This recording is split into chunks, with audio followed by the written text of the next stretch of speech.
next up the Apollo axle, but let's just reflect on what happened in the first event. A little bit of an upset in a sense, as Jay Hughes managed to carry those lines very, very quickly, the full distance, to win that first event over the man, the defending champion, Glenn Ross.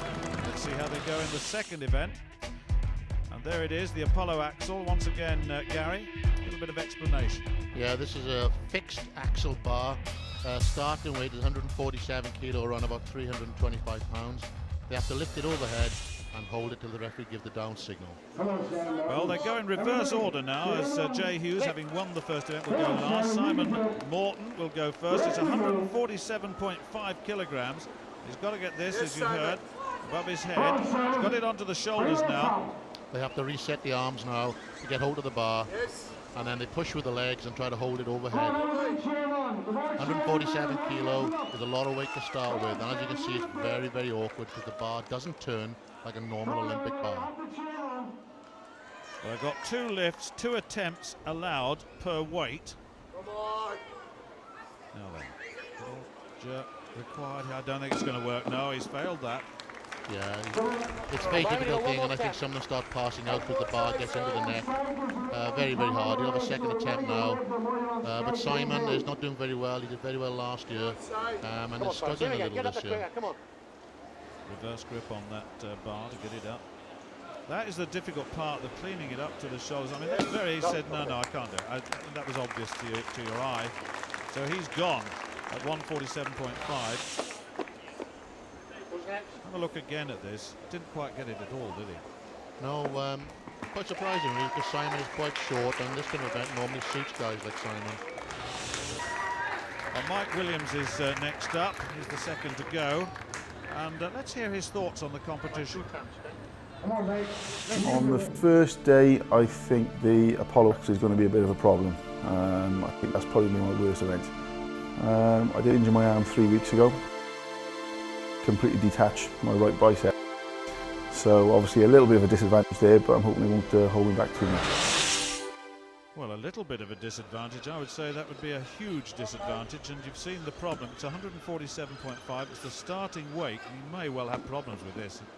Oh yeah, I mean, any slight kind of injury and your mind's not going to be on the task in hand. No. He's clearly not confident with that injury that he commented on in his interview there, and he's gone. Well, the next up is Nigel Troy, the Trojan horse. Same weight, 147.5. No one yet succeeding. There's no real momentum of the bar off the floor yet. It's very, very heavy, and it's a heavy weight to start with, Gary. Well, yeah, 147.5 kilo is well over some of these people's body weights. So it's a big start, and hopefully they've warmed up well enough to get it started. I think you've made a very important point there. They have to warm up well, and they'll get an opportunity. They've had an opportunity to do that. But if he can get it up onto his shoulders there, at least that's the first stage. Now then. Oh, no, so close. That's the best effort so far, though. But that's another failure at 147.5. One more time, Nigel. He's got one more. You probably heard the judge there say one more time. He's got one more lift, but he will have taken an awful lot out of him on that first lift. The second lift is very useful, but it'll have taken, the first one will have taken an enormous amount of strength out of the body. Look at his breathing so heavily now. In some oxygen debt, I would think. Look at that. He's going to struggle to get that up to his shoulders, I think. Yes, as you can see, it's pressure on the chest. Very difficult to breathe. He failed the first attempt, so this is going to be doubly as hard now. Well, that's the third one and the third failure. Just a reminder, we're going in reverse order, so the winners, or the top men from the first event, are going last. 8 points for a win, remember, down to 1. 2 attempts. This is Leigh Allen. Leigh Allen from Kirkcaldy in Fife, Scotland. It's 24. Now then, what can he do? Oh, now that was more encouraging, the speed at which he moved that bar. He overcame the inertia of the bar very quickly. Oh, I thought he might succeed there. That was a very good first effort, wasn't it? It was easy, clean, yes. Very, very powerful first pull, as you can see. High under the chest, sets it for the press, but unfortunately he hasn't got the power in his shoulders. And then use your legs, come on. Well, he's been training for 6 years, we're told, but only 3 years as a strongman. Now then, will he have a little bit more confidence? He certainly moved the bar very, very well now. Not quite so effective on the second lift. No, once again, he struggled out. Once you get tired, this one will sort the man up from the boys. Well, that's 147.5. I have a feeling the opening weight may be a bit much for most of these athletes. Lewis McLean coming up next from Fort William. He's a builder, 6 feet 2 tall. Now then, what can he do? He'll sit down, each with their individual techniques to try and move this up. Yeah, I'll be surprised if any of these have really tried this in training. It'll be a first time for everybody, and Lewis really isn't built for this kind of event. 19 stone in weight. Oh, no. The bar, when it started to wave, a waver that's very difficult to control. It really is. And once you lose control, that's it. Look at this. Here it goes. Now, what's the control? He's moving his shoulders around, and the bar starts to oscillate, and that proves a real difficulty. He can't control it after that. Yeah, very difficult, because it's not like a normal Olympic bar. Once it's gone, it's gone. Well, I just wonder now if Rob Frampton, now he's got the 26 stone frame, whether he can get this up. We're going to see the big men, the next three have got the best chance, of course. Big powerhouses, absolute strength. Oh, look at that. Now that looked good for the first half. Now then, can he get it to the chest? Yes, he can. Now then, legs and shoulders in that order. Oh, yes, he's pressed it. That's brilliant. And that looked quite comfortable to me. Yeah, good start for Rob. You'd expect that from a big man. You know what I mean? This bar, the weight of the bar is under his body weight, so you'd expect him to start and build up as he goes on. Leaning back into it, then using the legs to overcome the inertia of the bar. But there's the big man. Now, we've said of him absolute strength. Mobility, not a lot, but power and strength, absolutely superb. Glenn Ross.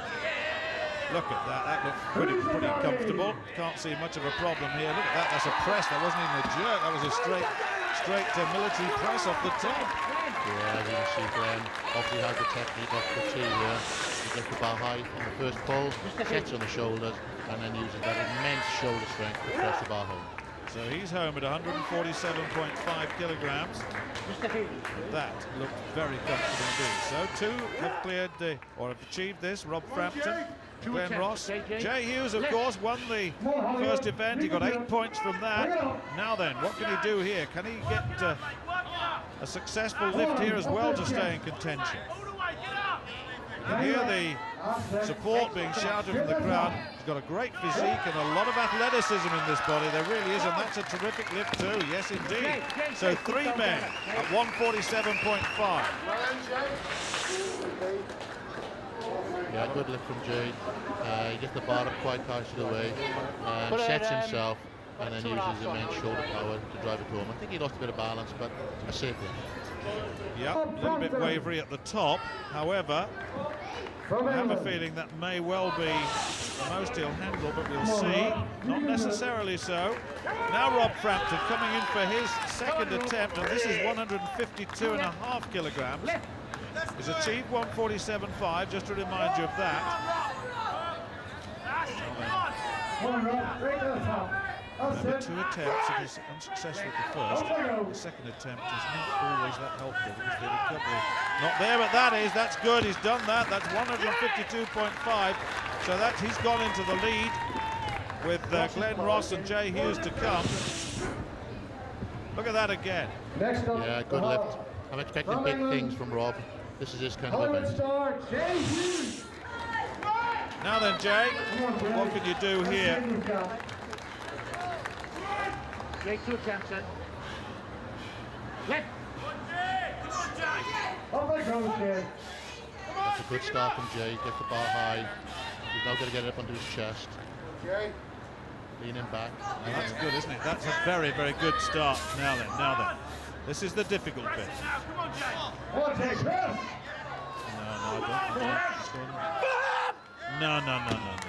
No.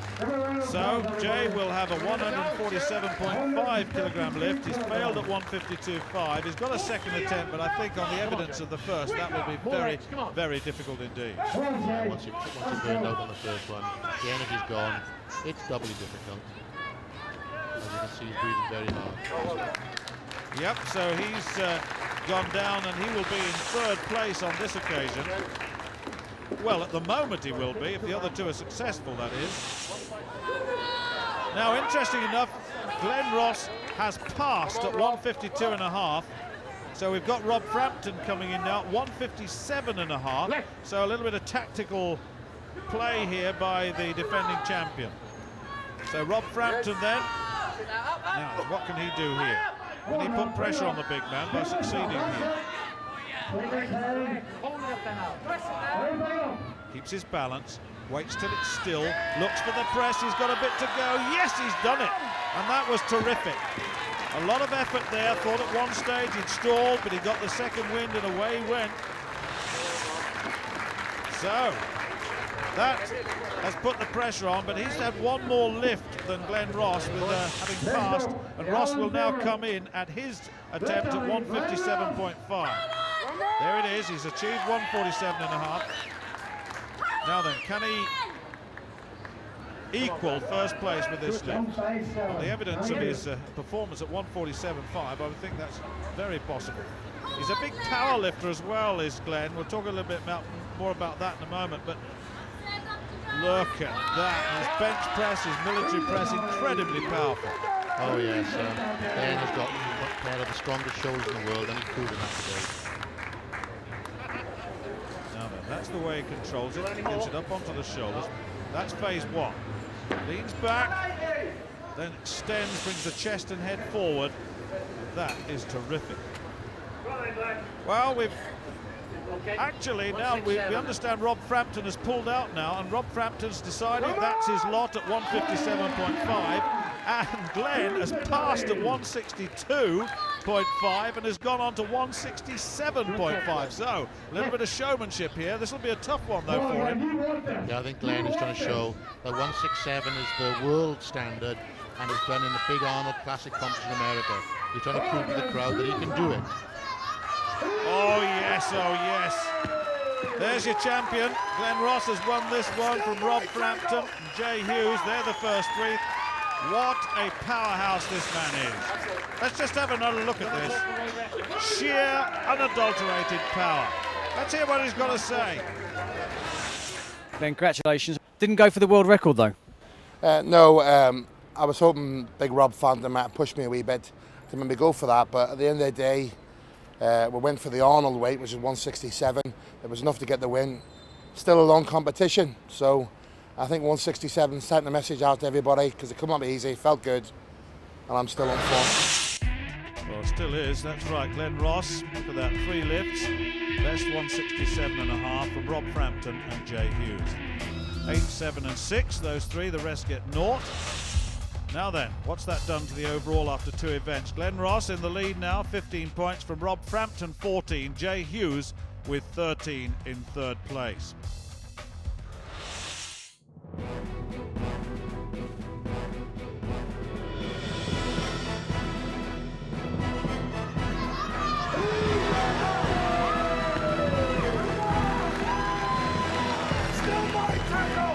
Glenn Ross then leading after 2 events. Next up will be the Swingle Tree. We're going to take a break. Join us shortly.